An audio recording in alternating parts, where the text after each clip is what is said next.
5,000 साल, अनगिनत सभ्यताएं, महान राजा और इतिहास के पन्नों में छिपी वो कहानियां जिन्होंने आज के भारत को बनाया।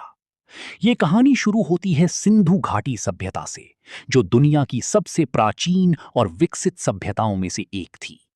हड़प्पा और मोहनजोदड़ो जैसे शहरों में सुनियोजित सड़कें, उन्नत जल निकासी प्रणाली और व्यापारिक गतिविधियां इस बात का प्रमाण हैं कि उस समय का समाज कितना विकसित था।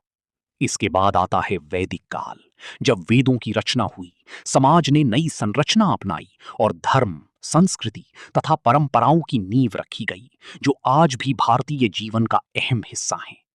समय के साथ भारत में कई शक्तिशाली साम्राज्य उभरे, जिनमें सबसे प्रमुख था मौर्य साम्राज्य। इस साम्राज्य के महान शासक अशोक महान ने इतिहास की दिशा ही बदल दी।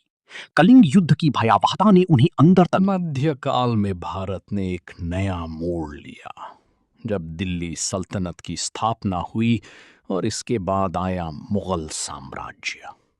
इस दौर में अकबर जैसे शासकों ने प्रशासन, कला और संस्कृति को नई ऊंचाइयों तक पहुंचाया। भव्य किले, महल और ताजमहल जैसे अद्भुत निर्माण इसी समय की देन है।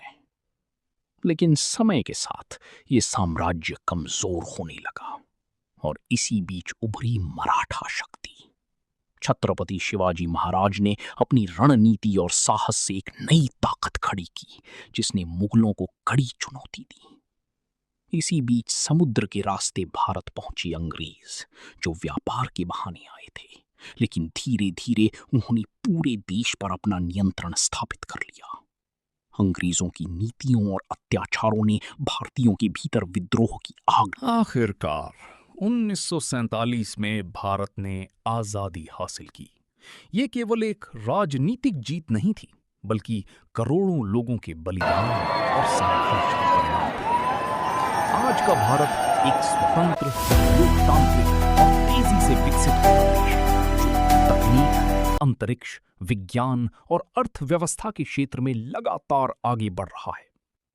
5,000 साल की ये यात्रा हमें ये सिखाती है कि भारत केवल एक देश नहीं, बल्कि इतिहास, संस्कृति और संघर्ष की एक जीवित कहानी है, और ये कहानी आज भी जारी है।